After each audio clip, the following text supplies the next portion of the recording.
Your Excellency, the First Lady, Mama Rais Ruto,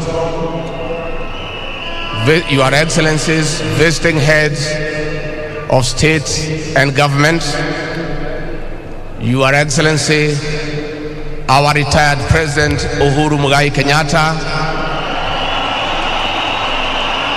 Your Excellency, the former First Lady, Mama Margaret Kenyatta, Honorable Chief Justice, Speakers of the National Assembly and the Senate, all protocols observed. God is good, and all the time. Nisalimieni kwa hewa. Bwana asifiwe. Bwana asifiwe tena. Wow, wow, what a moment. What a day. Your Excellency, President William Ruto, my friend and brother, I want to take this opportunity to be the first one to congratulate you on being sworn in as the 5th President of the Republic of Kenya. Congratulations, my brother. You fought a hard fight. The obstacles that have been placed before you on your path to leadership were insurmountable. But because there is a God in heaven, today, an ordinary child, born by ordinary parents, brought up in an ordinary village, brought up in an ordinary way, growing up in an ordinary manner, because there is God in heaven, he is the President of the Republic of Kenya and Commander-in-Chief of the Defense Forces. I want to tell the people of Kenya, President William Ruto and all of us who have worked with him, take no credit for this victory. It was not possible for us to win this election. It was through the hand of God that today an ordinary child has been sworn in as president. I want to thank the people of Kenya for their resilience and for their determination, for rejecting to be intimidated, for rejecting to be coerced, and for saying that the will of the people is supreme in this republic.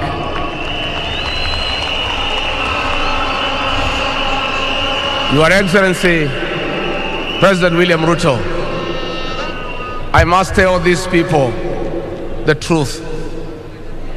Despite the fact that you are a hard worker, you have passion to serve, you are zealous, you are a go-getter, the journey ahead of you is not rosy. And I want to ask the people of Kenya, the way you prayed for President William Ruto to be elected as president, please continue praying for him and his team to be able to start the economic transformation of this great republic.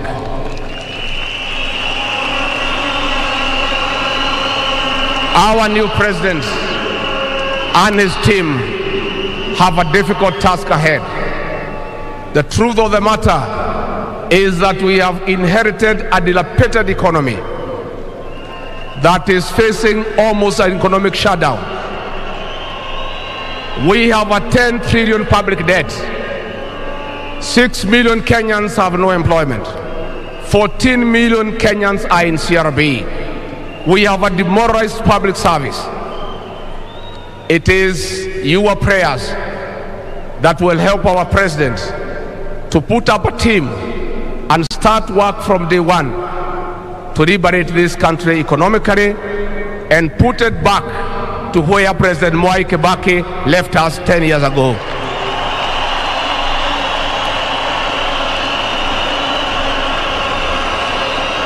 Your Excellency, the President, I want to tell the people of Kenya that today is a great day. Freedom is here with us. Freedom is here with us. I want to tell the people of Kenya that finally you are free. Kenya is now a democratic country. You don't have to look back when you do something. All Kenyans are free to associate with whoever they want. It became a crime in this country to be afraid of William Ruto. It is only that it was not put in the penal code. From today, I want to tell the people of Kenya that you are finally free. I want to tell public servants, I want to tell all the people of Kenya, from now, you don't have to talk with each other through the WhatsApp for fear of being recorded and persecuted by state agencies.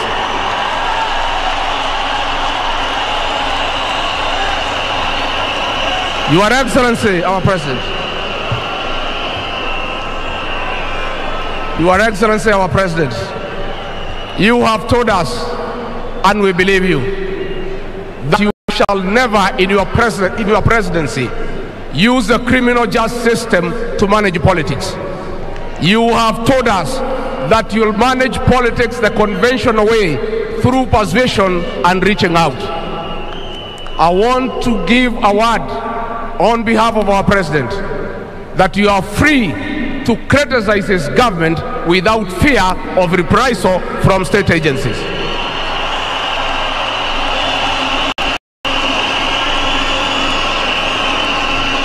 Your Excellency, Mr. President, as I wind up,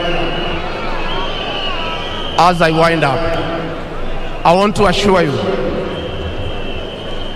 of my resolve and commitment from the bottom of my heart to be available to assist you to manage the affairs of our great nation. I'll serve you with loyalty and dedication. And the job ahead of us is not a joke. I and the team behind you, we shall be available and will try to keep up with your pace. I know I am getting in shoes that are almost impossible to fill. The performance of William Ruto in his first term, when he was allowed to serve the people of Kenya, was on another level. Please, I beg the people of Kenya,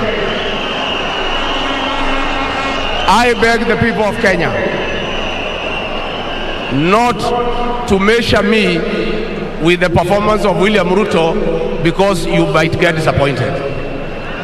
I'll try. I may go up to 60 or 70%, but filling the shoes of this man is no small feat. And as we move forward, I want to ask the people of Kenya to work hard. We don't have a choice. Once we try to fix this economy and create a good working environment where we don't criminalize enterprise, where ordinary Kenyans are allowed to work, where businessmen are not harassed by KRA,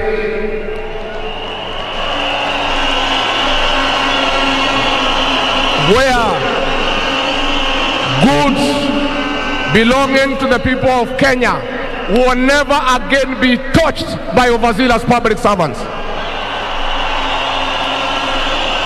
Where again poor people will never again be evicted in brutal evictions by state agencies. And I say, freedom is here. Let every Kenyan be prepared to work hard. Let us give our new president a chance. And I beg you to be patient with him. We have come to the treasury and the coffers are empty. We have to start from scratch. He asked for people of Kenya to be patient and give us a chance to try to get things working. Finally, as a Christian, I take this opportunity to thank my wife Dorcas, Pastor Dorcas, for being a prayer warrior for praying for me in difficult times, for standing by me. I want to thank my children, Kevin Gachagua and Dr. Keith, that even when state agencies came for me with the brutal efficiency, you never abandoned me. My family, I will ever cherish you for standing with us. And I must tell the people of Kenya, those are the only people you can rely on. Friends abandoned us, business associates betrayed us, but we will always be there for you. The story of William Ruto is one of inspiration. Today, millions of Kenyans are looking forward that if an ordinary child could be president, even them working hard and praying to God, one day there will be some people in this country. It is now my privilege to introduce the people of Kenya a man of great resolute, a true warrior of the Republic of Kenya, a man who is committed to public service, a man who believes that every hustle matters, a man who believes that every Kenyan must be given a chance, a man who has committed his life to the service of the people of Kenya. I want to invite the 5th President of the Republic of Kenya, the one and only William Samoei Ruto.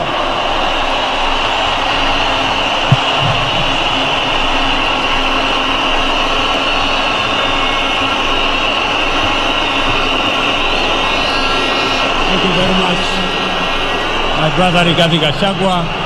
Let me ask all of us to be seated, please. Thank you.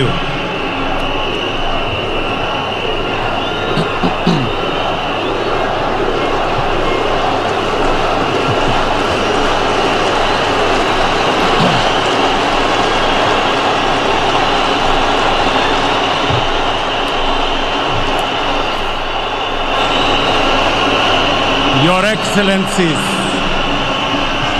heads of state and government, representatives of heads of state and government, my brother, the former President Uhuru Muigai Kenyatta, and Mama Margaret Kenyatta, Madam Chief Justice and President of the Supreme Court, ministers present,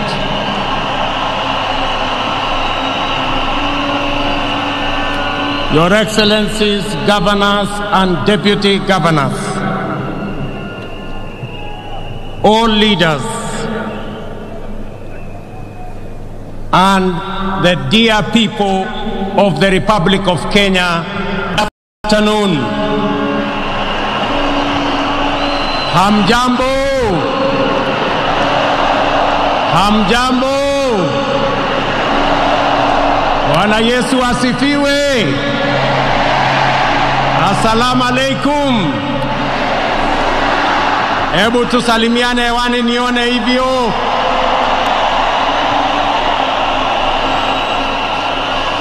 Asanteni sana. This moment is a moment like no other. By the grace of God, we have got here. And let me say,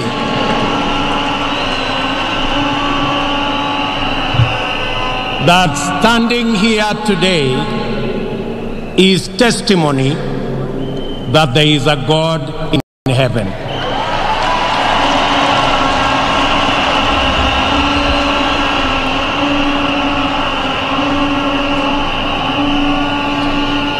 And today, I want to thank God because a village boy has become the president of Kenya.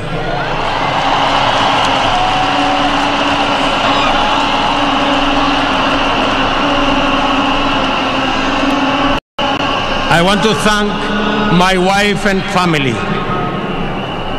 for always praying for me and praying for my team. I want to thank the many friends who have been with me in this journey. Many have gone through difficult times because of their association with me.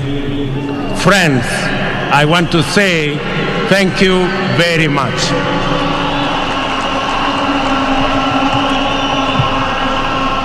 In our midst, we have friends of our nation.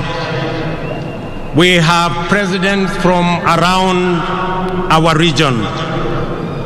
Allow me, with a lot of humility, to introduce the presidents that are in our midst, because they have taken time out of their busy schedules to come and celebrate this moment with us. Allow me introduce the father of our region, President Yoweri Kaguta Museveni, the President of Uganda.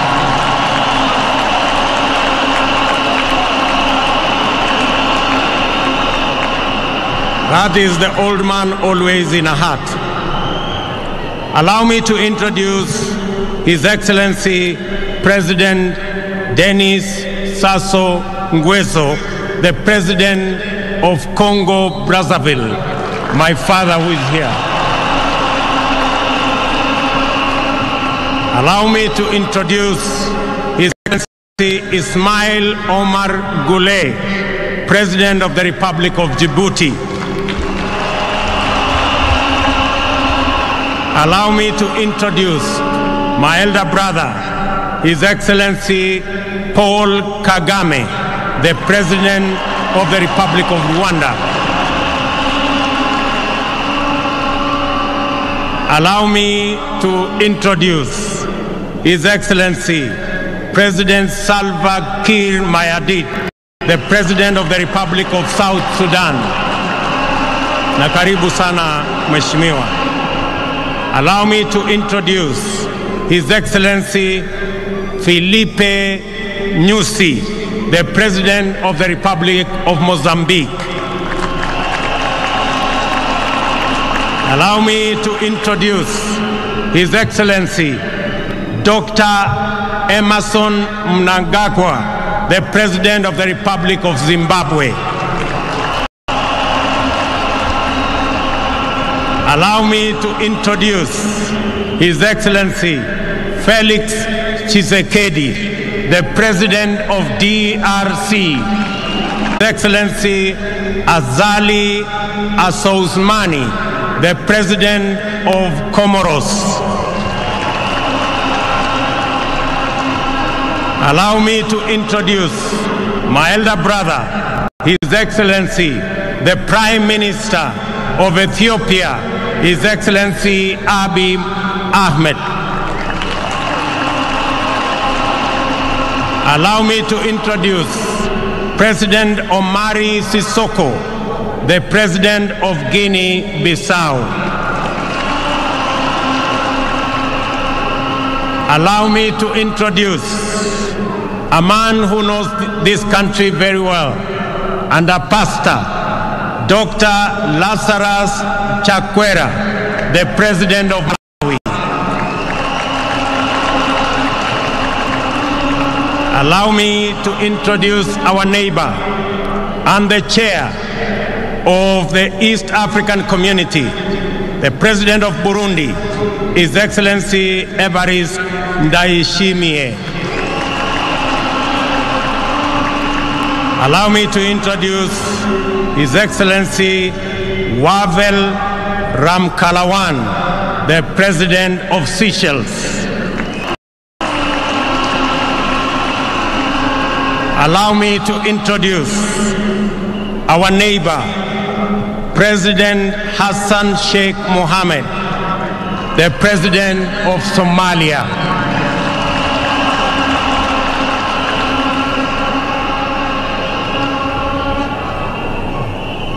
Tafadhali nawaomba vile vile nimkaribishe mama wetu, shangazi wa East Africa, Mama Samia Suluhu, Rais wa Jamhuri ya Tanzania. Karibu sana mama wetu. In our midst are many other leaders, including vice presidents, other prime ministers, and other leaders, senior government officials, and representatives of friendly governments who've been sent to us. Among them, delegates of America, a delegation from Israel, a delegation from China, a delegation from Korea, and a delegation from many other countries who have come to celebrate this moment with us. Before I make my very brief statement, with a lot of respect, I want to ask, on behalf of the other national leaders who are here, present from our neighboring countries, let me request Mzee Yoweri Kaguta Museveni to make just a few remarks. Karibu Mzee.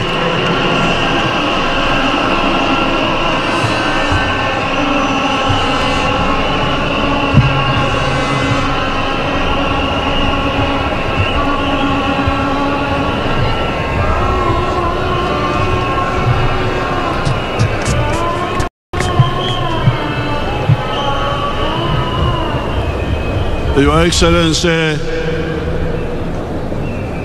William Ruto, President of the Republic of Kenya.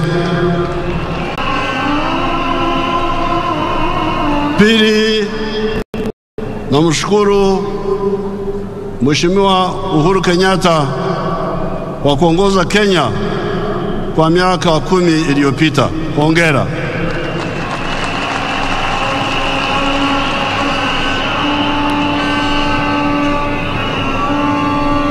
Kawaida, normally I don't watch television stations in the neighboring countries. But whenever there are elections like in Tanzania or Kenya recently, I started watching your television channels.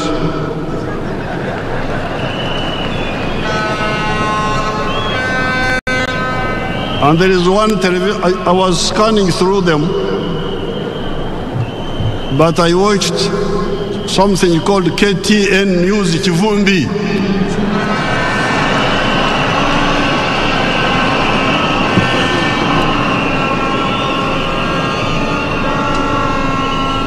That, and I'm glad with the statement of the Vice President who has been elected, because he was talking here about the real challenges of African countries and leadership. Now, in this Chivumbi, most of the time, they were talking about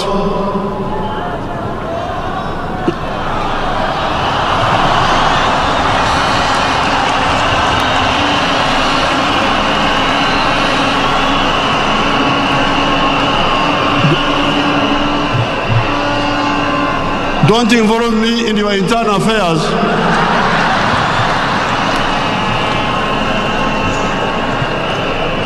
Me, I just want to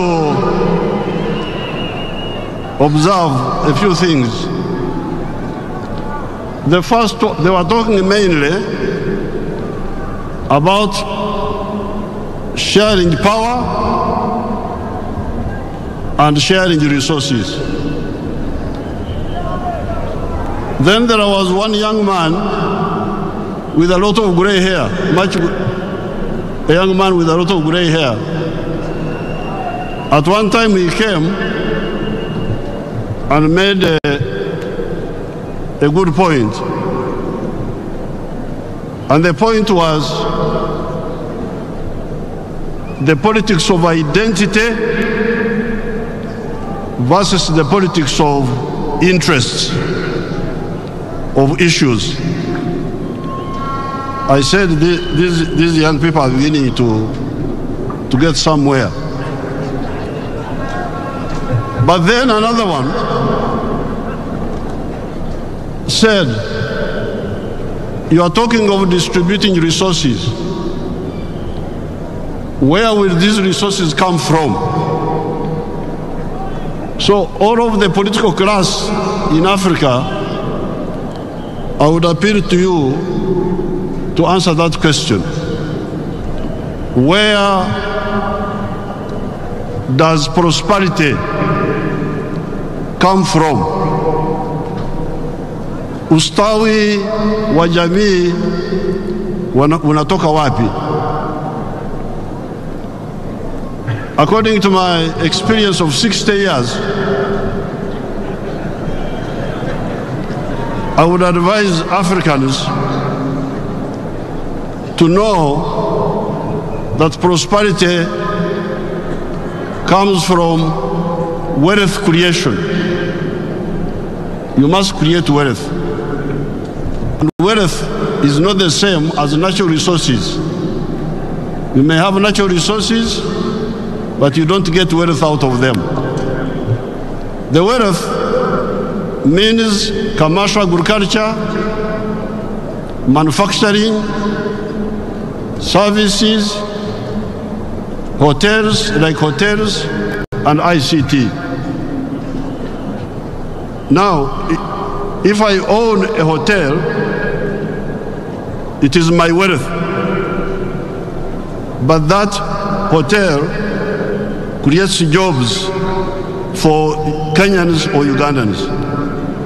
The linkage between wealth and jobs. Because when I watch these TVs, I get a bit concerned. You see, people are talking, and the neo-colonial social science is also very dangerous, because people don't link. So, I have not read, of course, the manifesto of Kwanza, Kenya Kwanza, nor have I read the other one of Azimio.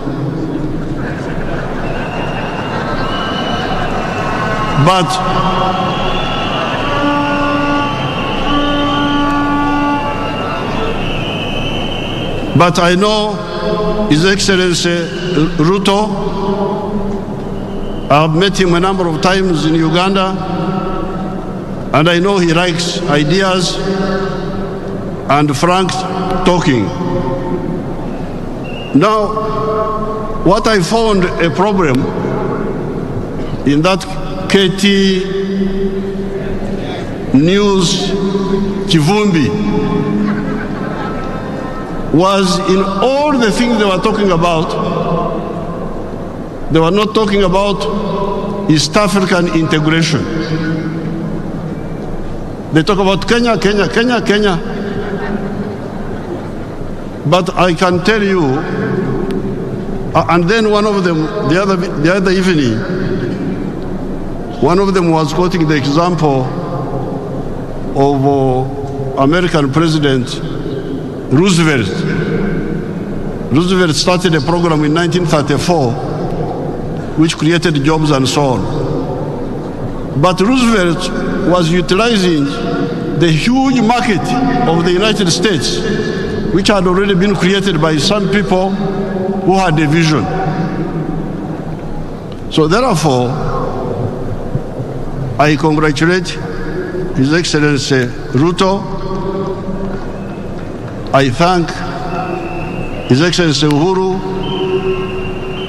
On behalf of the presidents who have come here, I did not come here to give a lecture about this or that, but I thought that in order for Uganda and Kenya and Tanzania and Congo and Burundi and Rwanda and South Sudan and Somalia, which is coming now, in order for us to catch up with the United States, we need also to look at the issue of the regional market. Because when you produce, who buys? The more people that buy from you, the better for the business and the better for job creation. I thank you and I wish you good luck. Congratulations, Kenyans.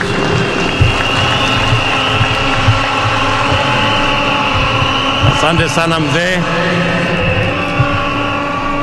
With a lot of apology, I have been informed that in our midst we have other friends who I did not mention.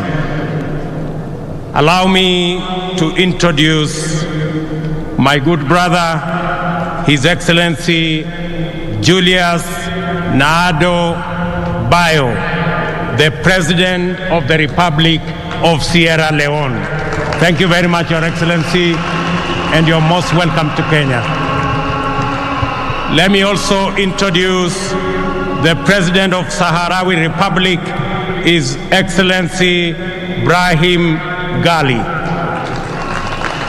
And in our midst as well, the Chairperson of Africa Union, my good brother Musa Faki. Let me now introduce again to speak to us briefly the President of Burundi, our neighbor, His Excellency Evariste Ndayishimiye. Karibu sana, Mheshimiwa Rais.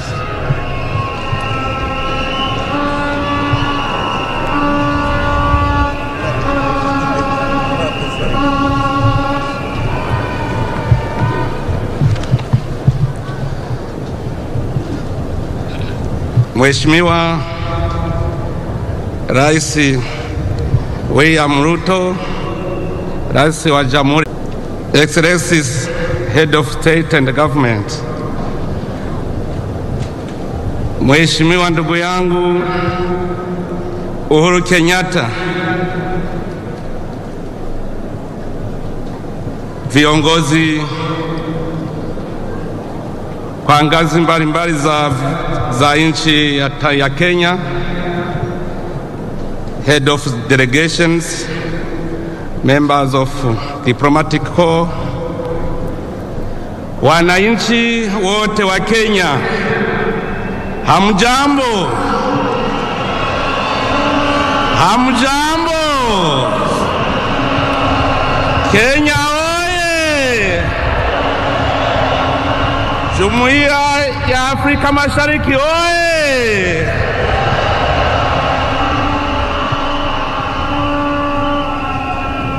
Waheshimiwa, nianze kwanza kwa kumshukuru Mwenyezi Mungu aliyetuwezesha kufika salama katika nchi nzuri na yenye amani ya Kenya. Nina furaha sana, Kenya kabisa, hakuna matata.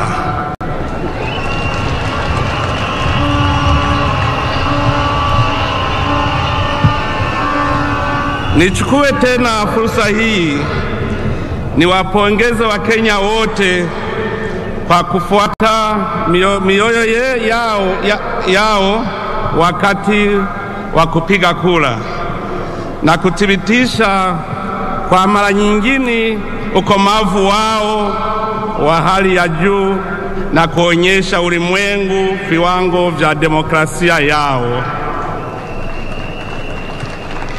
Kenya imeshinda, na mafanikio yenu ni kiburi ya Jumuiya ya Afrika Mashariki. Mumeshinda shetani ya vita. Hongereni sana.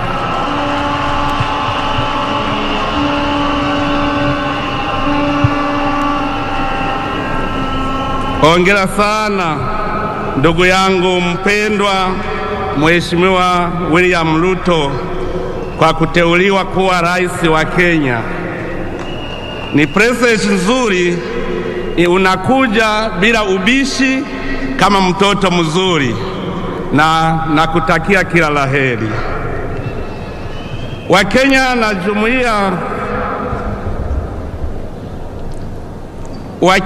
na Jumuiya ya Afrika Mashariki kwa ujumla wanatazamia kwa hamu uongozi wako ndugu yangu Ruto, ambao utachukua sio tu kuipeleka nchi yako mbele kwa kimaendeleo, bali pia kuimarisha ushirikiano wa kikanda. Nikiwa rais wa Burundi na mwenyekiti wa mkutano mkuu wa marais wa nchi za Jumuiya ya Afrika Mashariki, ninatarajia kufanya kazi na wewe ili kuimarisha maendeleo kwa kanda letu.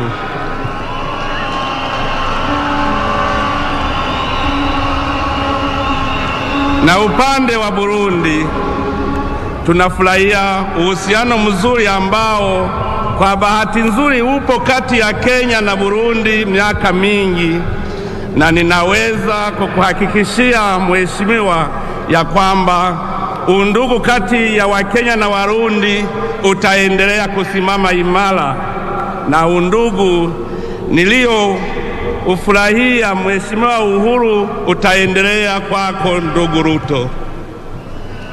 Ningependa tena kutoa pongezi kwa ndugu yangu Mheshimiwa Uhuru Kenyatta kwa uongozi wako.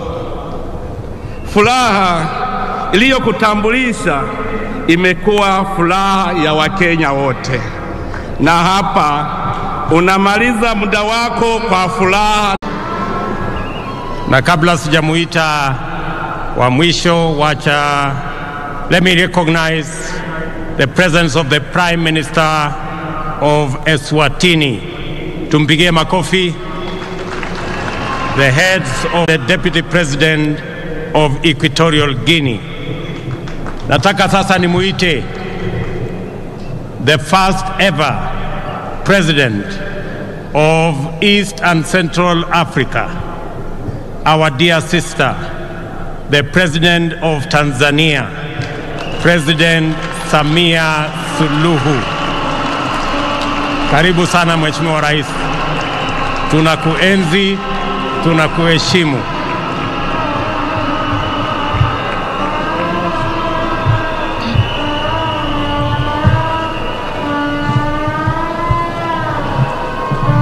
Mheshimiwa William Samoei Ruto, Rais wa Jamhuri ya Kenya na Mama Ruto, Mheshimiwa Rigathi Gachagua, Naibu Rais wa Jamhuri ya Kenya na Mama Gachagua, Mheshimiwa Uhuru Muigai Kenyatta, Rais mstaafu wa Jamhuri ya Kenya na Mama Kenyatta, waheshimiwa wakuu wa nchi na serikali tuliokuja kuunga mkono shughuli hii leo, waheshimiwa mabalozi na wakuu wa taasisi za kimataifa, wageni walikwa, wananchi wa Kenya, mabibi na mabwana.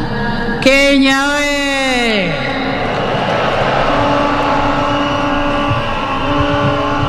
Kwanza kabisa niungane na viongozi wa dini kumshukuru Mungu kwa kuweza kukamilisha shughuli hii adhimu na ya kihistoria ya kumwapisha rais mpya wa Jamhuri ya Kenya pamoja na naibu rais. Kwa niaba ya serikali na watu wa Jamhuri ya Muungano wa Tanzania, tunawapongeza sana. Tunawapongeza sana ndugu yetu William Samoei Ruto, Rais wa Jamhuri ya Kenya, pamoja na ndugu yetu Mheshimiwa Rigathi Gachagua, Naibu Rais wa Kenya, kwa kupokea rasmi jukumu la kuiongoza Kenya leo.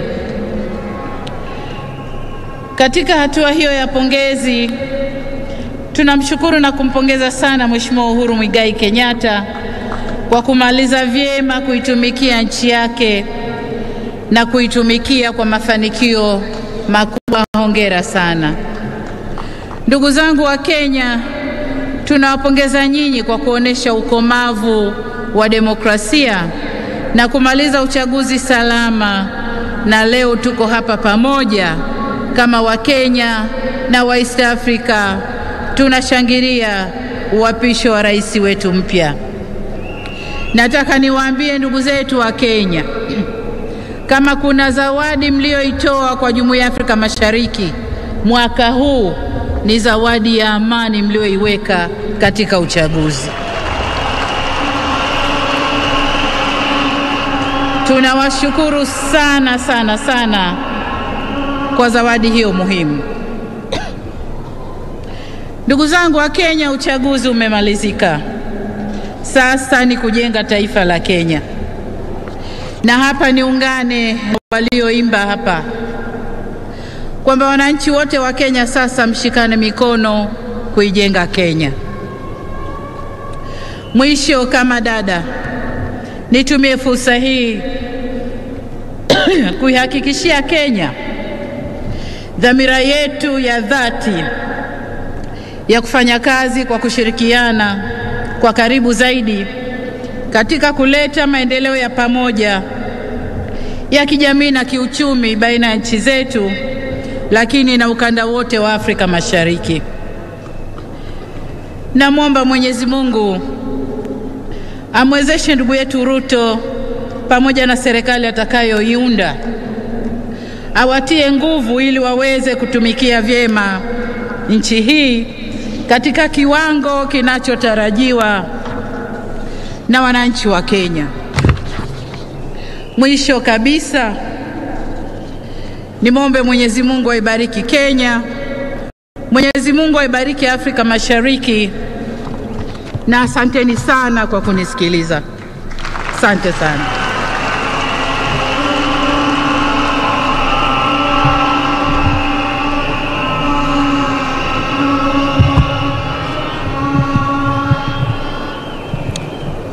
Asanteni sana, and thank you very much for your comments and your words of encouragement.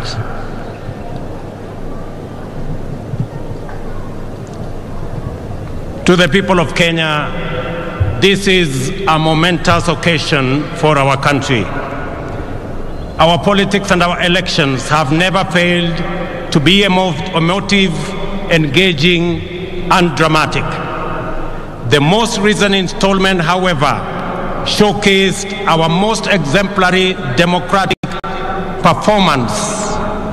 This day comes on the back of a peaceful election following an intense issue-based campaign in which major coalitions made up of strong political parties canvassed their agenda and took it for examination by the people of Kenya.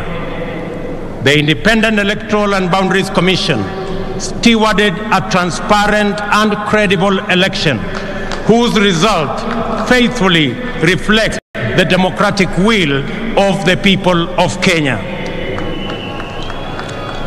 Dissatisfied parties exercised their right to petition before the Supreme Court, whose proceedings and determination not only gave comfort to the doubtful, but also restored faith in our electoral and judicial institutions.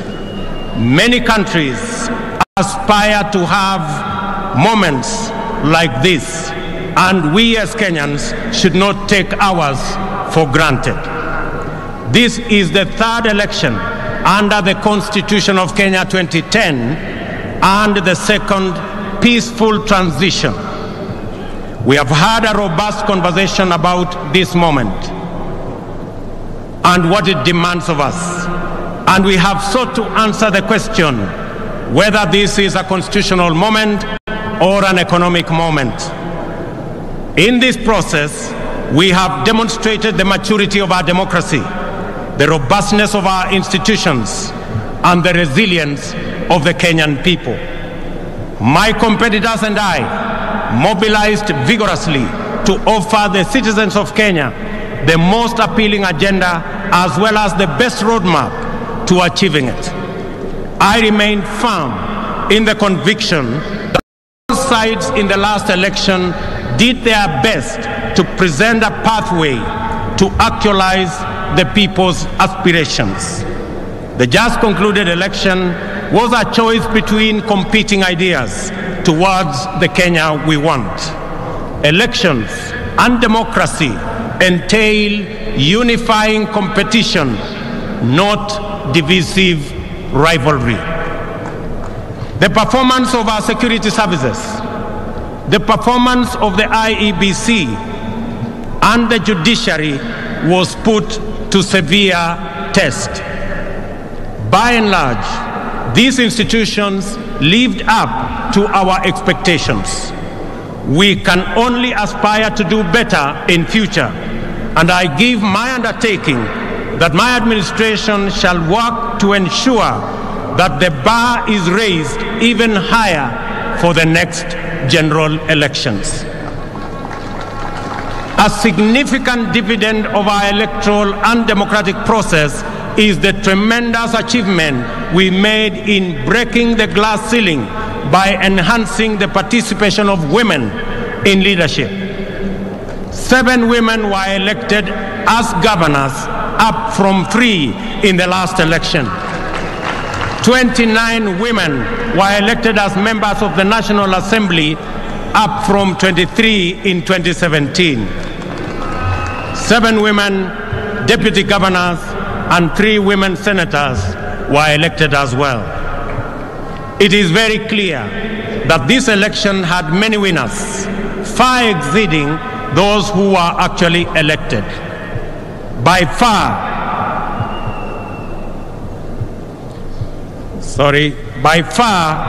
the largest winners of this election is the people of Kenya.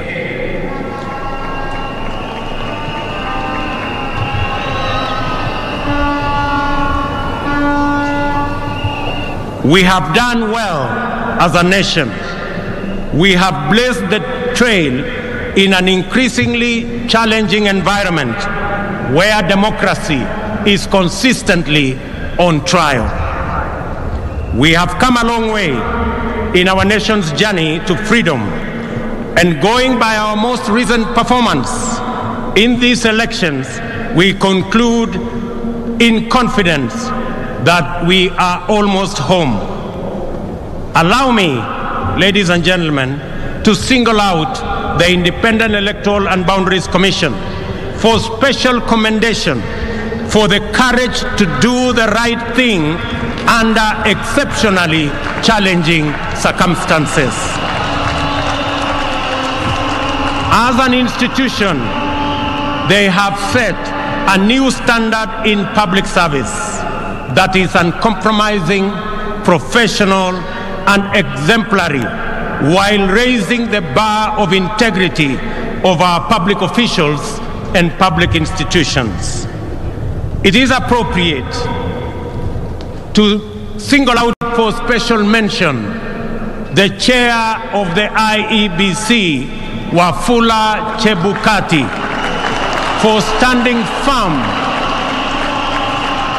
resisting bribery, resisting intimidation, and resisting blackmail, and doing the right thing. It is also appropriate to celebrate our judiciary for sustaining its tradition of boldly giving much-needed guidance, especially in allaying post-election anxieties and resolving grievances in a sensitive, credible, and authoritative manner. Judiciary's articulation of the aspirations and standards enshrined in the Constitution has deepened our democracy and institutionalize our rule of law. Our judiciary is now, without a doubt, Kenya's biggest constitutional dividend. The judiciary has successfully arbitrated 3 election disputes and defended the nation against formidable onslaughts on our constitution. Our judiciary has demonstrated transparency in its proceedings and decision-making, thereby consolidating its independence, authority, and legitimacy. I also take this opportunity to say a special word of appreciation to our security services for a commendable job at a critical moment in our nation. Their services and heroic sacrifices they have made beyond the call of duty has kept our nation safe. I am aware that our uniformed services effectively resisted concerted attempts to foment unrest and subvert the will of the people. My special commendation also goes to all our candidates who contested various positions. Their participation enhanced competition and enriched public debate that underpins democratic choice. Special recognition goes to my worthy competitor and friend, the Honorable Raila Amolo Odinga, and his running mate, the Honorable Martha Wangari Karua, and all the other candidates who mounted a vigorous and determined campaign. I assure them that their supporters will be my constituents. I will work with all Kenyans, irrespective of who they voted for.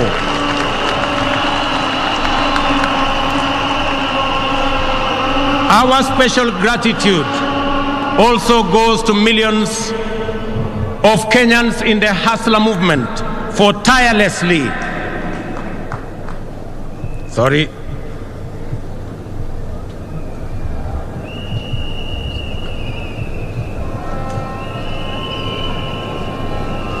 Very good. Very good. Our special gratitude also goes to millions of Kenyans in the Hustler movement for tirelessly mobilizing for the campaign and executing a historic revolutionary feat, perhaps as great as the daring exploits of our legendary freedom fighters. This includes all our campaign volunteers, agents, mobilizers, and those who contributed whatever they could in whatever form to keep the movement going. I also appreciate our religious community and institutions for their support, their prayers, and encouragement. I commend the church in particular, and in equal measure the Islamic religious leadership for their considerable support to us and our campaign. We also appreciate them for continuously exploring avenues for interfaith understanding and solidarity, which have gone a long way to enhance tolerance and cohesion in Kenya. Faith-based institutions continue to play a noble and indispensable role in our communities, and I commit that we will enhance our partnership, build on our collaboration, and enhance our support to them. At this juncture, it is important for me to speak directly to the youth, and especially those who participated in one way or another in the election campaigns. I commend you for resisting pressure and enticement to be misused as agents of conflict and disruption during the electioneering period. I also congratulate those who went out to seek various roles within campaigns and election, thus playing their part in keeping Kenya's democracy robust. Even if your candidate did not win, your participation in the activities of our political parties, campaigns, and elections is the beginning of political internship. My political journey similarly began as a young campaign volunteer, fresh out of university in 1992. Your experience and lessons learned should form the basis for your leadership journey going into the future. We have all therefore emerged out of this contest stronger, more united, and alive to the issues that are common to all of us. We should remain conscious that we have all been elected to work together in ensuring that our children go to school, our people have food and decent health care, and our young people have jobs, and our workers have dignified livelihoods. For we believe strongly that every hustle matters. Dreams and ambitions live in the hearts of Kenyans who struggle daily against daunting odds, often with nothing except stubborn hope. Some succeed, others fail, while others also do not even get a decent chance. Before the nation and the world today, I stand with great humility and profound joy as a living testimony that with faith in God, willingness to work hard, and a commitment to a vision, dreams can become reality in the fullness of time. I promise to throw open every door of opportunity and to keep every door open until success stories become the norm rather than the exception, and urge all other leaders to do the same so that we can together expand opportunity and chance for many of our citizens. Ladies and gentlemen, we should consolidate our success in the just concluded elections and enhance the capacity and performance of our governance institutions. The innovative deployment of technology to secure election results has been the Electoral Commission's pioneering breakthrough. Going forward, we will support the IEBC's institutional capacity so as to expand the deployment of technology to cover all elections, from those of MCA to those of the President. I also believe that there is tremendous opportunity for IEBC to support electoral processes in our political parties as part of the broader democratic development. To consolidate the place of the judiciary in our constitutional and democratic dispensation, my administration will respect judicial decisions while we cement the place of Kenya as a country anchored on democracy and the rule of law. Our campaign for financial independence of the judiciary has paid off with the implementation of the Judiciary Fund on July 1 this year. My administration will scale up the budgetary allocation to the judiciary by an additional 3 billion shillings annually for the next 5 years. These resources will support the bottom-up scaling of justice by increasing the number of small claims courts from the current 25 to 100. We will also work with the judiciary to build high courts in the remaining 7 counties and magistrates courts in the remaining 123 sub-counties, and support their ongoing digitization program. These interventions will empower the judiciary to adjudicate and expeditiously conclude corruption cases, commercial disputes, and all other matters, thereby enhancing access to justice and efficiency in our judiciary.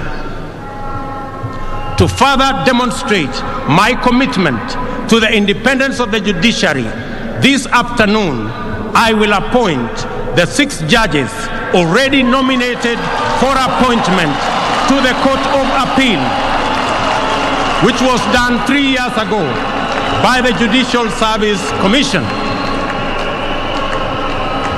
And tomorrow, I shall preside over their swearing in so that they can get on with the business of serving the people of Kenya.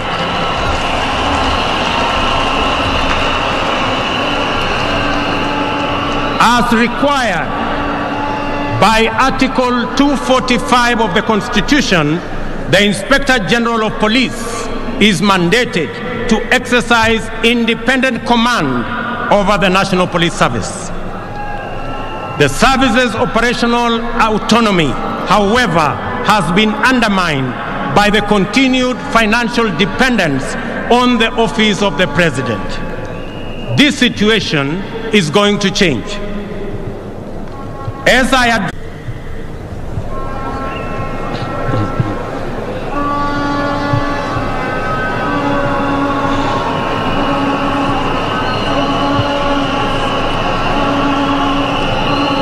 One moment. Good. There we are. As I address you, I have instructed that the instruments conferring financial autonomy to the National Police Service by transferring their budget from the Office of the President and designating the Inspector General as the accounting officer be placed on my desk for signature this afternoon.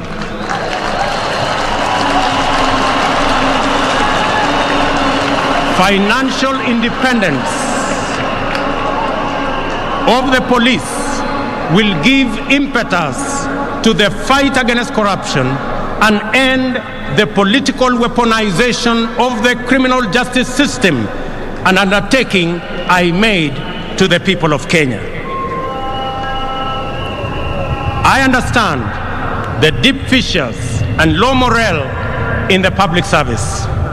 The intimidation that was visited on IEBC commissioners and staff during the election was also meted out on various other agencies and staff in public service. This is now in the past. I assure all public officers that my administration will respect their professional service, and no public servant, even chiefs and their assistants, will be required to run political errands for any political party or formation.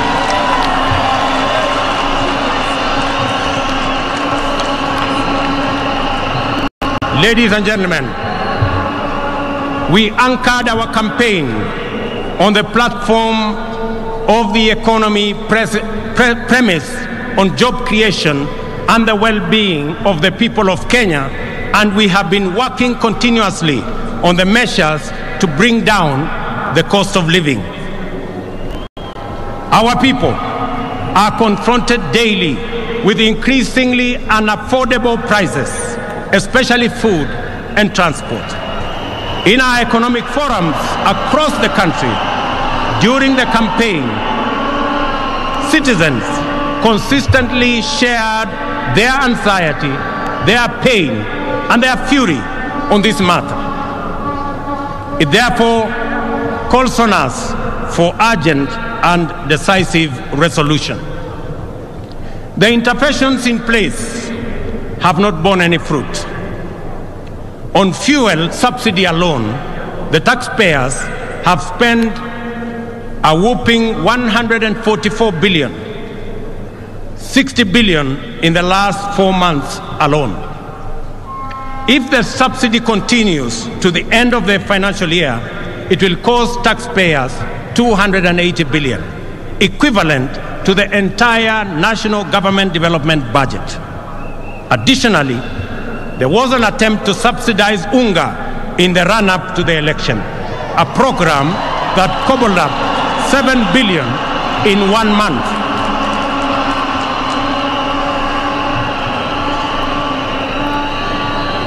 In addition to being very costly, consumption subsidy interventions are prone to abuse.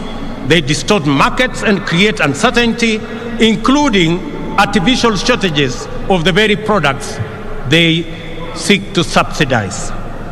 The cost of living challenges are related in our respectful submission to production. Our strategy to bring down the cost of living is predicated on empowering producers. The forecast for maize harvest this year is below 30 million bags against a normal production of 40 million bags. The main cause of the decline in production is the high cost of farm inputs. Our priority intervention, therefore, is to make fertilizer, good quality seed, and other agricultural inputs affordable and available. For the short rains, we have already made arrangements to make 1.4 million bags of fertilizer available at Kenya shillings 3,500 for a 50 kilogram bag, down from the current 6,500. This fertilizer will be available from next week. I appeal to county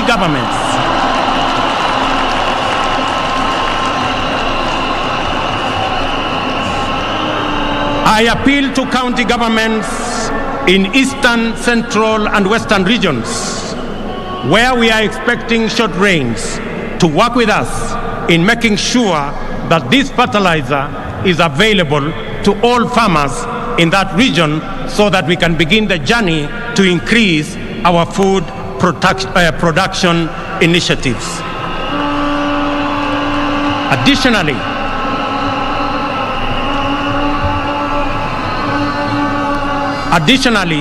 to cushion tea farmers, we have made arrangements with KTDA to immediately supply tea farmers with fertilizer at 3,500 shillings, down from Kenya shillings 5,600. This is our initial intervention. We will be doing more in the medium term and in the long term. We are alive to the challenges of drought that face 7 counties, which are now at alarm, or 13 that are at alert stage, respectively. We are determined to ensure that no county slips into emergency phase, and will coordinate with county governments, which are the first line of our response. And I want to ask my colleagues, governors from Kenya, and especially those regions, to work with us in this endeavor. We are mobilizing resources to reverse this situation. Our goal is not just to provide relief and recovery to restore the situation, but to invest and unblock the huge economic potential of rangelands that constitute 2/3 of our country. Jobs, ladies and gentlemen, is our other priority. It is time for us to stem the tide of youth unemployment. Every year, 800,000 young people join the workforce, and over 600,000 of them do not find opportunities for productive work. Moreover, our young people in cities and towns face very hostile environments, many times treated as a nuisance and their hassles criminalized. Those who seek to set up formal businesses are faced with a bureaucratic monster that is multiple licenses. Our immediate agenda is to create a favorable business and enterprise environment, decriminalize livelihoods, and support people in the informal sector to organize themselves into stable, viable, and credit-worthy business entities. This is the essence of the bottom-up economic model, which creates a path for traders and entrepreneurs to build linkages, experience safety, and enjoy security as they go about their enterprises. We will work with county governments to create frameworks that provide secure trading places in our cities and in our towns. We have committed specifically in the city of Nairobi to work with the county government of Nairobi to build an additional 20 markets in the city of Nairobi as we work with other counties to achieve their plans. Financial inclusion and access to credit are critical in addressing the fundamental factors of cost of living, job creation, and the people's well-being. We shall take measures to drive down the cost of credit. Our starting point is to shift the Credit Reference Bureau framework from its current practice of arbitrary, punitive, all-or-nothing blacklisting of borrowers, which denies borrowers credit. We will work with credit reference bureaus on a new system of credit score rating that provides borrowers with an opportunity to manage their credit worthiness. This will eliminate the culture of blacklisting. In our engagements, traders also complain about the onerous burden involved in cash transactions exceeding 1 million. Many have reverted to storing money under their mattresses at great risk, which is clearly not the intention of the anti-money laundering regulations. While we remain fully committed to mitigating this risk, we believe that there is scope to make compliance. Sorry, again.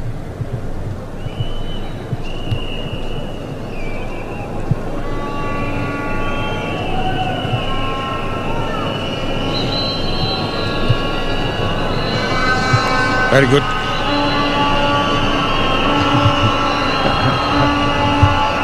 While we remain fully committed to mitigating this risk, we believe there is scope to make compliance less burdensome on genuine business transactions. I have been assured by the central bank that work is ongoing on how to ease this burden without compromising the security of our financial system. Shortly, I will be announcing to the country what we have agreed with the central bank so that Kenyans can go ahead and facilitate their transactions without unnecessary impediments.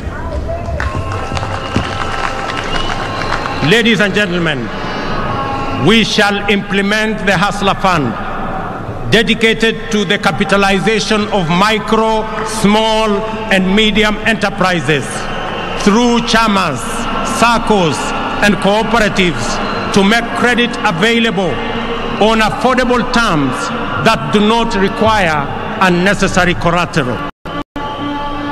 To implement all these interventions, we shall establish a Ministry of Cooperatives and SME Development, mandated to ensure that every small business has secure property rights, access to finance, and a supportive regulatory framework. Furthermore, to deal with the huge challenge of youth unemployment, we will roll out our social and affordable low-cost housing program, an average of 250,000 units every year. This will create opportunities in the entire job market. We will engage TVET institutions to provide necessary skills to enable the Jua Kali industry supply standardized products for our housing program. We will leverage on our competitive advantage in the leather and textile industry to roll out our labor-intensive agro-processing industrialization program. This will start in Naivasha Industrial Park and Dongo Kundu Industrial Park. This afternoon, I will be issuing instructions for clearing of goods and other attendant operational issues to revert to the Port of Mombasa, as I made a commitment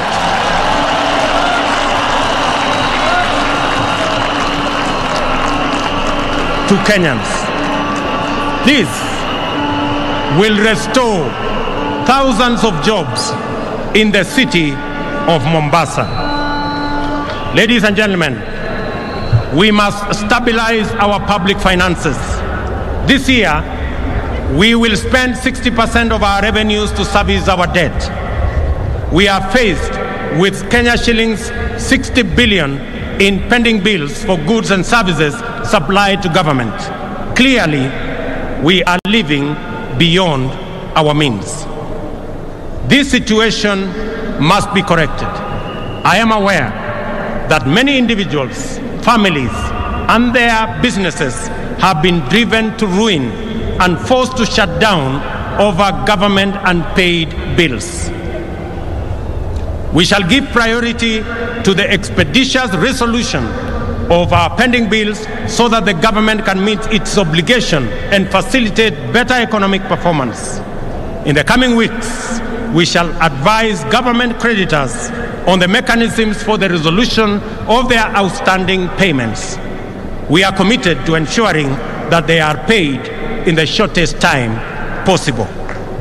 Additionally, we urgently need to expand our tax base. Our job creation agenda and the capitalization of our SMEs will go a long way in broadening our tax bracket. We will make KRA more professional, responsive, and people-friendly. I urge taxpayers to respond by undertaking their patriotic duty and pay their taxes. In furtherance to this, oversight institutions such as the Auditor General and the Controller of Budget will be adequately funded to execute their mandates. On the matter of gender parity, I am committed to the 2/3 gender rule as enshrined in our Constitution. We will work with Parliament to fast-track various legislative proposals and establish a framework that will resolve this matter expeditiously, as I promised in our manifesto. The participation of women in our governance does not make us lesser, it makes us greater. And their role can no longer be nominal, it must be substantive. Ladies and gentlemen, our health agenda is premised on fundamental reform in the way health is financed and provided.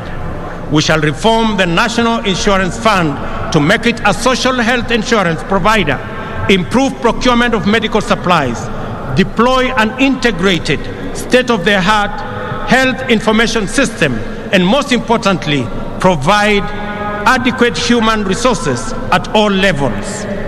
Contributions to the National Hospital Insurance Fund will now be graduated and will depend on people's income. There is a robust conversation, ladies and gentlemen, in the country on education, and in particular, the implementation of CBC curriculum. Public participation is critical in this matter. I will establish an education reform task force in the presidency, which will be launched in the coming weeks. It will collect views from all players in line with the constitutional demand of public participation, and we are particularly alive to the anxieties of parents on the twin transition of the last 844 class and the first CBC class in January next year. I assure all that there will be a solution to the matter before then.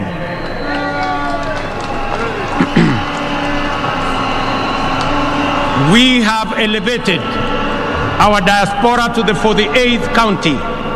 The complaint has always been that the diaspora does not receive adequate attention and attention they deserve.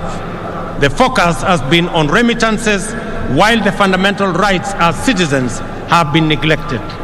To correct this oversight, I pledge to elevate diaspora to a ministry level, strengthen diaspora services in all embassies, work with Parliament to set up a committee that will exclusively deal with diaspora issues, and set up a mechanism for public participation by Kenyans living in diaspora. Equally, I will work closely with the IEBC to expand and enhance diaspora participation in all our elections. Ladies and gentlemen, devolution and sharing of power and resources is not just a national value, but a principle of governance in our Constitution, but it also is the ground jewel of our constitutional dispensation and the proudest achievement of the citizens of the Republic of Kenya. Every part of our country has experienced the positive impact of this invaluable institution, and Kenyans yearn for better performance of all our devolved units. One of the best ways of accelerating national development is through collaboration with county governments.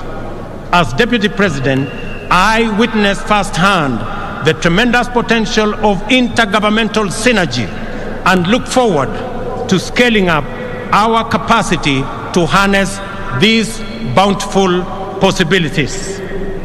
Because of this realization, I have no hesitation in accelerating the transfer of outstanding functions to counties together with the attendant resources. To promote budget efficiency and minimize disruptions and delays in devolved service delivery, my administration commits to take necessary measures to secure the timely disbursement of revenues allocated to county governments. The success of devolution depends on sound intergovernmental relations. There is a template which incorporates lessons from successes as well as failures in past engagements, and we stand a stronger chance of making devolution work better. Kenya will continue, ladies and gentlemen, to be a dedicated partner to peace, security, and prosperity of East Africa region. We look forward to deepening our integration. We welcome our newest member, the DRC, whose entry now extends our region from the Indian Ocean to the Atlantic. Kenya is fully committed to the implementation of the East African Community Treaty and its protocols of free movement of people, goods, and services. Equally important is our commitment to the full actualization of the Africa Continental Free Trade Area. Ladies and gentlemen, Kenya will continue playing its role in international diplomacy at the bilateral and multilateral levels, appreciating that we are host to major international agencies, including the United Nations. I commit on the peace initiatives in our country, in our region, including both in Ethiopia and in the Great Lakes region. I have asked my elder brother, President Uhuru Kenyatta, who has done commendable engagement with those regions, and he has graciously agreed to continue chairing those discussions on behalf of the people of Kenya. I have committed that the government of Kenya, and myself in particular, will support those initiatives that will be chaired by President Uhuru Kenyatta. And I want to thank you, Your Excellency, for graciously agreeing to support us and to help me in those interventions. Among the central concerns of my government will be climate change. In our country, women and men, young people, farmers, workers, and local communities suffer the consequences of climate emergency. It is not too late to respond. To tackle this threat, we must act urgently to keep global heating levels below the 1.5 Celsius, help those in need, and end addiction to fossil fuels. Africa has the opportunity to lead the world. We have immense potential for renewable energy. Reducing costs of renewable energy technologies make this the most viable energy source. Kenya is on transition to clean energy that will support jobs, local economies, and sustainable industrialization. In Kenya, we will lead this endeavor by reaffirming our commitment to transition to 100% clean energy by 2030. We call on all our brothers and sisters in our continent to join us in this journey. As members of the international community, we shall support a successful climate summit in Africa in November by championing delivery of finance and technology needed for Africa to adapt to climate impacts, support those in need, and manage the transition. My administration is ready to work with global partners to fight pandemics and other health emergencies. We are also committed to promoting Kenya's vigilance and efficacy in responding to emerging public health challenges. All in the collective effort to keep the public safe. I call upon countries that have developed vaccines to make them available to us. Ladies and gentlemen, my government commits to create a business-friendly environment, eradicate barriers that hamper business development and growth, and make Kenya one of the most compelling and attractive business destinations. We are an open, democratic society founded on freedom and justice. We take pride in receiving visitors and offering them our legendary hospitality. Kenya is a land of immense natural beauty and unforgettable delights. Ladies and gentlemen, I stand here on my day one as president. I make a commitment that in the days ahead, I will make pronouncements that are going to better define the trajectory of my administration. I promise to make every Kenyan proud and to ensure the economic well-being of all of us. Without exception, ladies and gentlemen, I want to thank you for being patient with us, and I want to commit that I will work hard for all the people of Kenya, irrespective of who or how they voted. I also promise to work with all the leaders,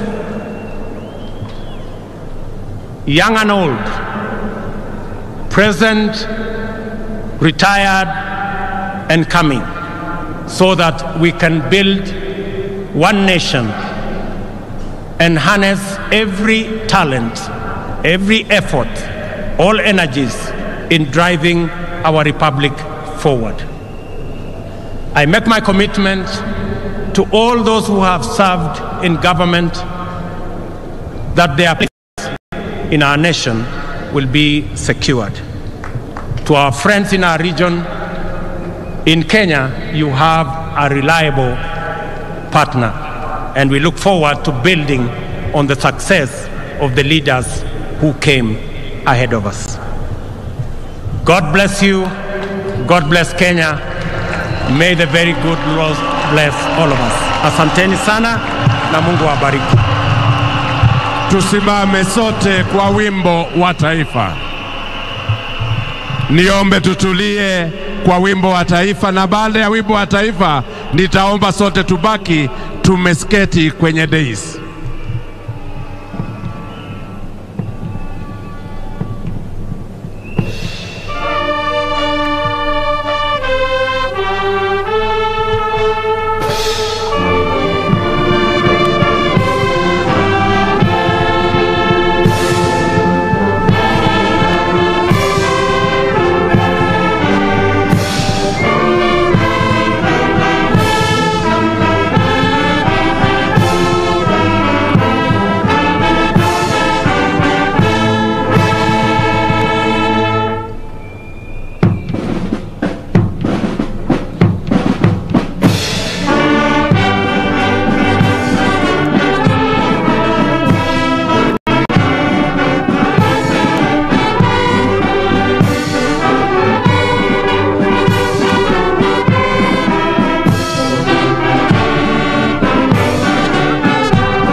I wish to most humbly request Your Excellencies and all those in the presidential days that we remain seated as we prepare departure protocols.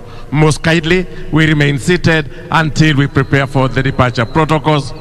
Na niombe ya kwanza tulete msafara wake Mheshimiwa Uhuru Kenyatta, the immediate former president of the Republic of Kenya. Tulete msafara wa Mheshimiwa Uhuru Kenyatta kwanza, as the rest of us remain seated at the middays most humbly. Msafara wake Mheshimiwa Uhuru Kenyatta.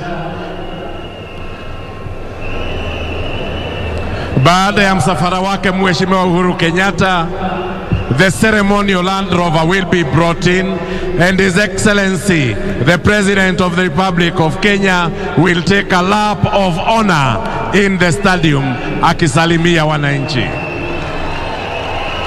Thank you. Tulete msafara wake Mheshimiwa Uhuru Kenyatta. May the rest of us kindly remain seated at the presidential dais. May the rest of us kindly remain seated at the presidential dais so that we prepare a smooth exit from the stadium. Anaondoka uwanjani sasa Mheshimiwa Uhuru Kenyatta, the immediate former president of the Republic of Kenya, and Her Excellency Mama Margaret Kenyatta. Wapiga picha tafadhali tupeane nafasi ya kutosha ili magari yaweze kumove smoothly. Wapiga picha kwa heshima. I most humbly request our leaders to kindly get seated. Those in the presidential dais, kindly, we all remain seated so that we have a smooth transition from here to the next venue. Na baada ya msafara wake Mheshimiwa Uhuru Kenyatta, I most humbly request that we bring in the ceremonial Land Rover. The ceremonial Land Rover.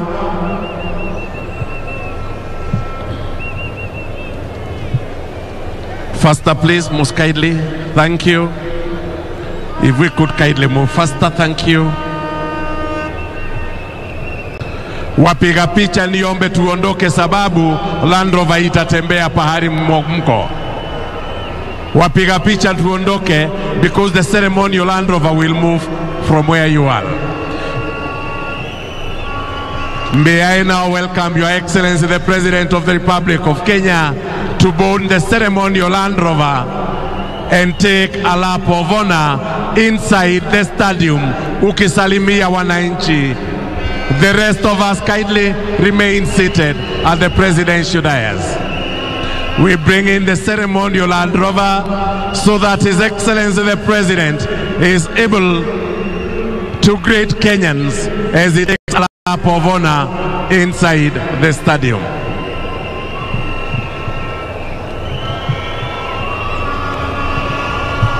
Ili Wakenya wapate nafasi kumsalimia Mheshimiwa Rais, we bring in the ceremonial Land Rover.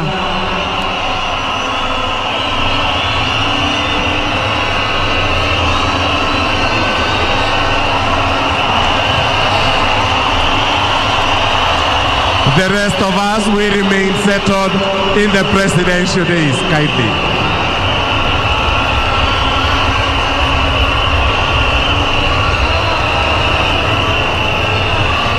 Wapiga picha niombe kwa heshima tusonge so that we have a clear path. Kindly, wapiga picha.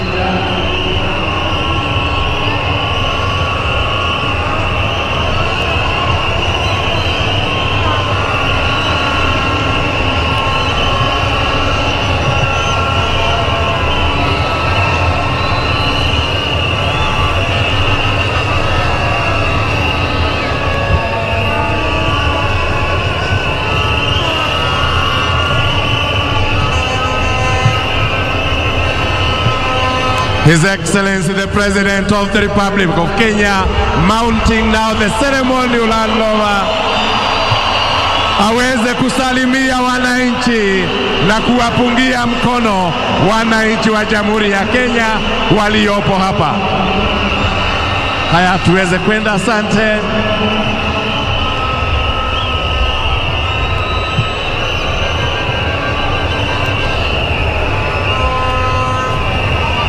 Tupungie mkono wananchi wakati Mheshimiwa Rais anapita karibu na bahari tumeketi.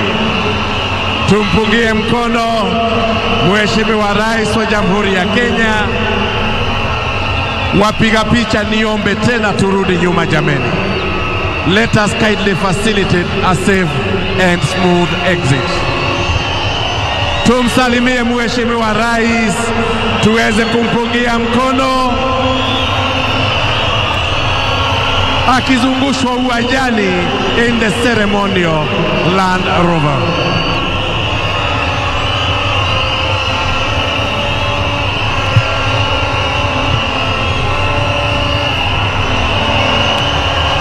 Tumpungie mkono wananchi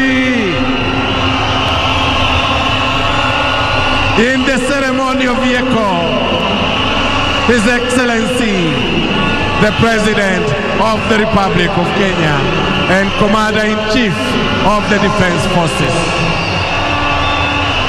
Tumpungie mkono wananchi.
Tumpungie mkono Mheshimiwa Rais, tumpungie mkono wananchi.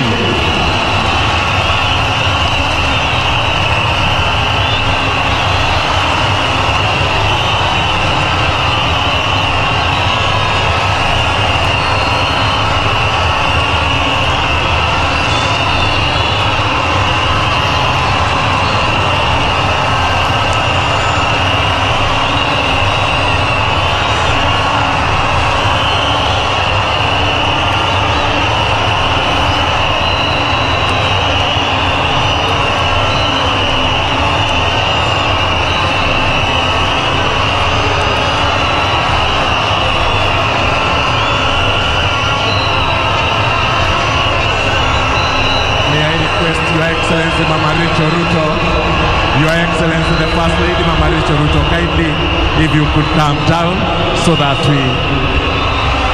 Thank you, Your Excellency.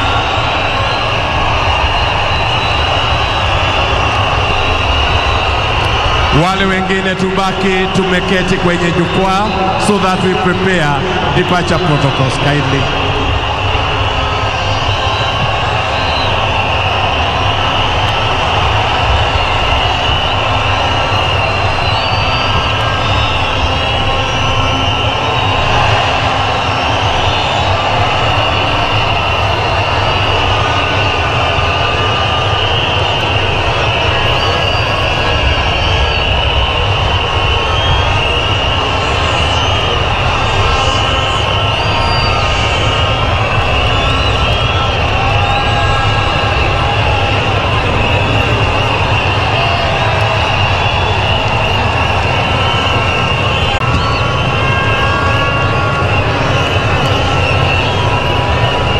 Tulete msafara wa Jamhuri ya Kenya, tulete msafara wake Mheshimiwa Rais sasa.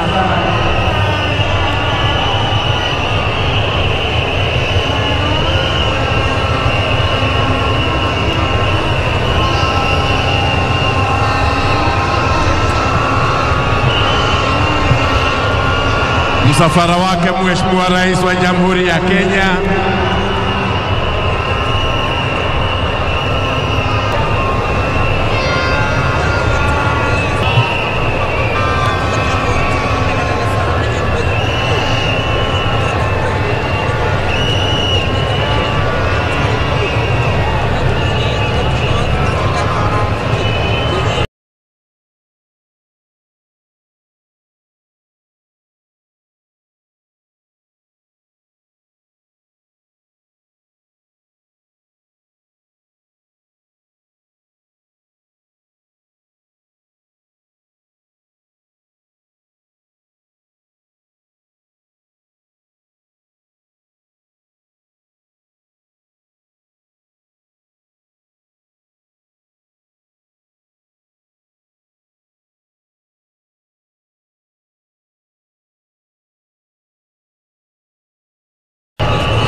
Mheshimiwa Rais wa Uganda, haraka kidogo jameni.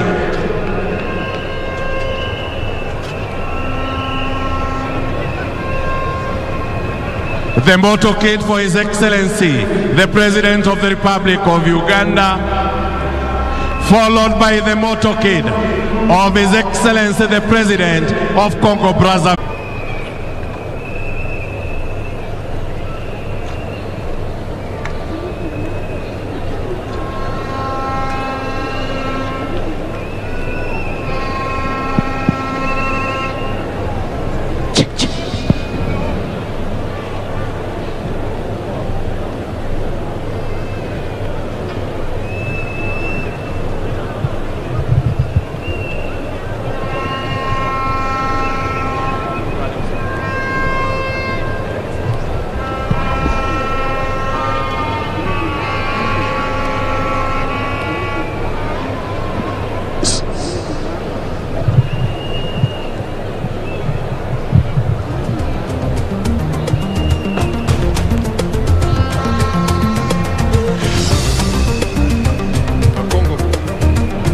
Yes.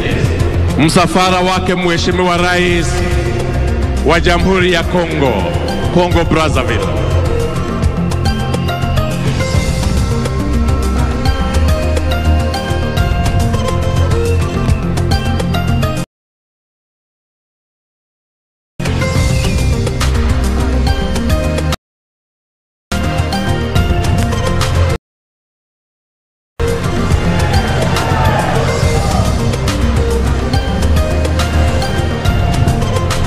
His Excellency, the President of the Republic of Congo.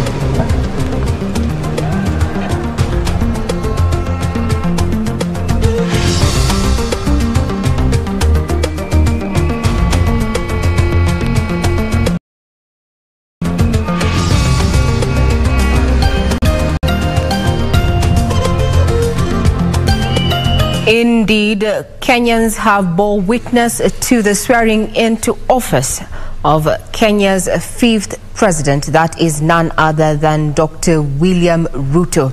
And as you've bared witness through KBC Channel 1, we have been keeping tabs. What you are seeing on the screen is the president's motorcade en route to State House.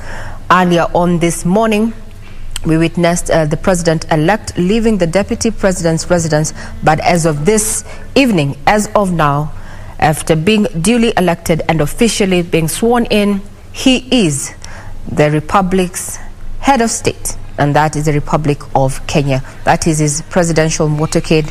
Security beefed up. Kenyans are still lined up on the road there, as you can see, trying to catch a glimpse of the president that they elected and one who has taken an oath of office. And in his speech, he has said that the promises that were made during the campaign trail are going to be fulfilled in due course. That's the motorcade there leaving the Kasarani Stadium, an iconic stadium that has been very instrumental in as far as matters of leadership and governance of Kenya is concerned. It also witnessed the birthing of multi-partyism in 1992, and today it was a venue where a man aged 55, a man who has referred to himself as a hustler and a chicken farmer, has taken to the top seat in the land as president, and this is after the August 9th polls. I'm talking about President Dr. William Ruto there. It will take time to get used to that term, but we will definitely get on course. Now, as we see those pictures there on the far end, security is ready to receive the president, that is State House, and the outgoing president, that is President Uhuru Kenyatta, left the Kasarani Stadium early, and he is going to be receiving President William Ruto at State House as well, where we expect we're also going to be seeing other dignitaries also head there, maybe for a late luncheon that to commemorate, or rather as an icing to the cake, after this auspicious inauguration that has seen at least 18 heads of state attend to bear witness to announcement, but also a herald to a new dawn in as far as governance and leadership in Kenya is concerned. Those are pictures on Thika Road. As you can see, Kenyans have been waiting. Some made it there very early in the morning, but even as we clock 4 p.m. this Tuesday evening, if you like, Kenyans are still remained lined up on the road, trying to catch a glimpse of the president there as his motorcade snakes through the CBD, so to speak. That is Thika Superhighway, all the way to State House, where he's going to be hosting his first guest as the president, duly elected and duly sworn in office. Below there, we're seeing Rwanda President Paul Kagame there get into his entourage, so to speak. We expect that they are going to be guests of President Dr. William Ruto at State House. As you can see, preparations are underway. Security is beefed up in State House. And we see that outgoing president, that is President Uhuru Kenyatta, is seemingly State House from even dignitaries.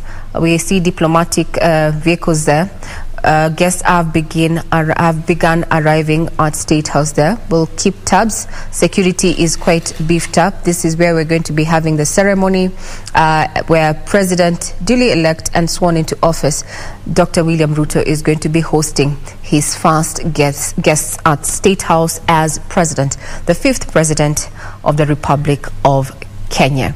His motorcade is still cruising through Thika Superhighway there, as other dignitaries, heads of states get, ushered out of the Kasarani Stadium. What you're seeing on your screen is none other than South Sudan's President Salva Kiir there, who was among the heads of state who honored the invitation to come and witness the swearing in, the inauguration ceremony of none other than Dr. William Samoei Ruto as the 5th president. Also speaking there in his speech is that the president reiterated his stance when it comes to fostering matters of trade, as well as trying to bring Kenya together and fostering trade across the East African community, as well as the African continent there. Some also good news, especially for those Kenyans who have been watching this televised broadcast either by stream, by virtue of being away from Kenya's borders, is that the president, that is Dr.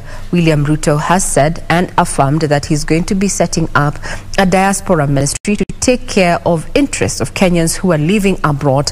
And we expect that this is going to be domiciled within the Ministry of Foreign Affairs, but we're yet to get the nitty-gritty details, saying that it is important that for those who continue contributing to the economy through diaspora remittances also feel that they are part and parcel of, Kenyans when it comes to matters of governance and leadership.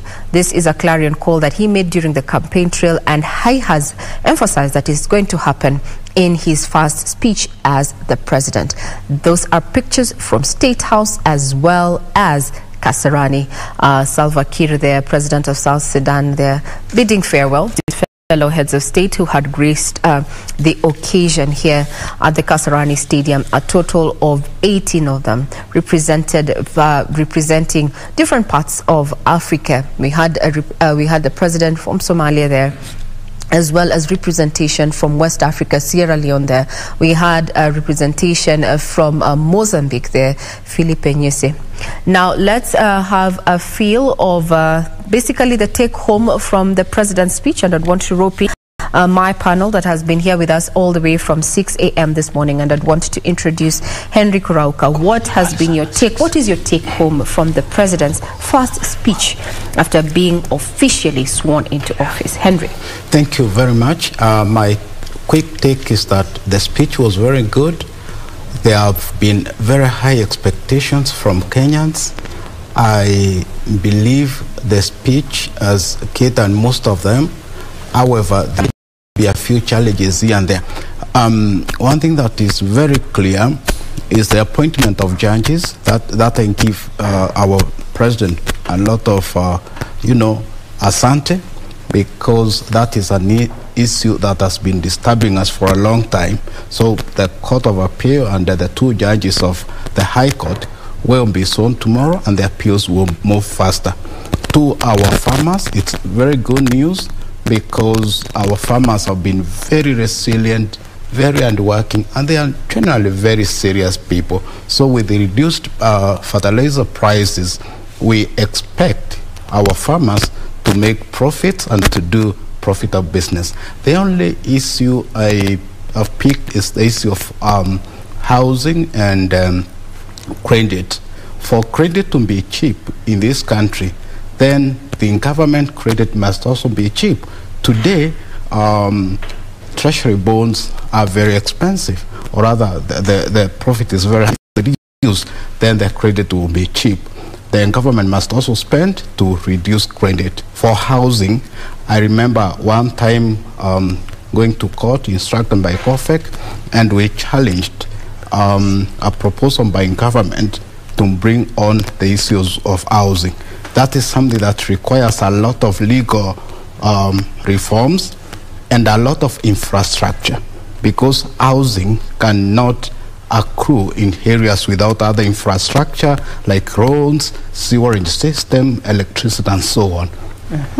Finally, I would like to say that we expect more from our president on the issue of the UNGA that we were really waiting all of. Thank you. Gisora, what's your take from the president's maiden speech, so to speak? I will say, Regina, it was a very inspiring speech. It's one which gives hope to Kenyans. You remember, Kenyans have been suffering. We've taken a beat for quite a while. And the speech he gave more or less gives or touches the places where Kenyans expected him to touch. Though he did not speak on the other areas, but he said he will be able to deal with the other things on a later stage. The key for me was the issue of Mombasa Port. He did mention that Mombasa Port, indeed, the people of Mombasa have been crying all along, and that has been a big issue for them. So we are going to see the port services go back to Mombasa, and the people will be making money and be making a living as they had been doing previously. The other thing is the Hustler Fund. Of course, that was his clarion call. We are going to see that being enforced or being put in place, and we are hoping it's going to touch the lowly of the lowly in the population. That is very important. The aspect of devolution, we is also highlighted that is going to actually give all the funds and the services which are supposed to be done by the devolution. That is also was another key point which he raised. And of course, he also about the issue of EAC. He talked of going EAC and trying to, of course, be able to trade with other neighboring communities, and most importantly, he also gave Uhuru a job. Much as Uhuru has lost a job, he also got one. So that shows that there's a lot of goodwill. There's a lot of goodwill, and we are hoping to see a lot more good from him. Indeed. And of course, we wish him well. Now, Daktari Rotich, a parting shot with engineer as we bring this to a close this session. What was to take home? Oh, yeah. Thank you so much, Regina. I think what I must appreciate is the issue that even though His Excellency never came out very clearly on how he's going to reduce the prices of very essential commodities like foodstuffs, but he did mention that the government had actually tried to subsidize the same, but it proved to be very expensive, and there were also undernotes on corruption on the whole issue. And he actually said that that is the matter that he has to relocate, from the position of on the government side, and then again that the government will look into the subsidies or to subsidize the farm inputs in form of fertilizers, so that he can actually reduce the issues to do with the prices of foodstuffs. And on a high note again is that he has asked the Kenyans to inculcate the habit of paying taxes. And he said that this one actually we cannot succeed to fund the SMEs or the micro-enterprise development if the taxes will not, if the citizen of this nation will not pay the taxes. So this is something that he has emphasized, that taxation